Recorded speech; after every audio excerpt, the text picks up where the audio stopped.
The power of helping each other, Little Ant Mino and Friends. Once upon a time, in a distant land, there was a peaceful forest filled with lush green trees and colorful flowers. In this forest lived an ant named Mino and his family. Every day, Mino set out early to gather food. That day, he was on his way to bring some food back to his home. But just then, dark clouds covered the sky, and a sudden downpour left the entire forest drenched.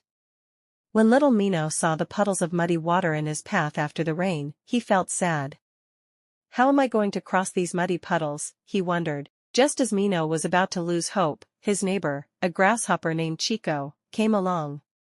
Seeing Mino looking so down, Chico asked, "What's wrong, Mino? Why do you look so troubled?"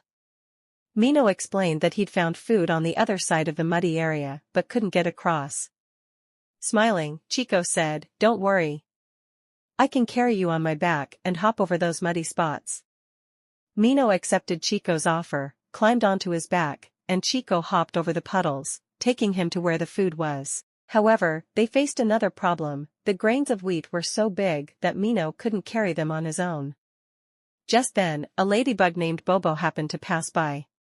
Seeing that Mino and Chico were struggling, Bobo asked, "Can I help you?"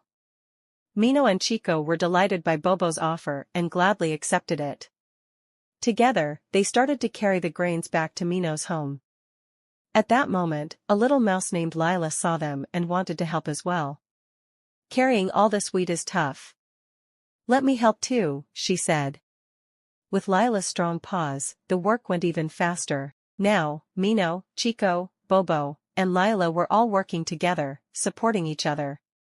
By joining forces, they managed to carry all the wheat grains to Mino's home in no time. That evening, Mino returned home with plenty of food to share with his family. His family thanked Mino and his friends. Mino was very happy because, thanks to his friends, he had overcome a difficult task. From that day on, all the animals in the forest realized how valuable helping each other was. Whenever they faced a problem, they immediately began to support one another. Once upon a time and forever after, the beauty of helping each other was always remembered in the forest.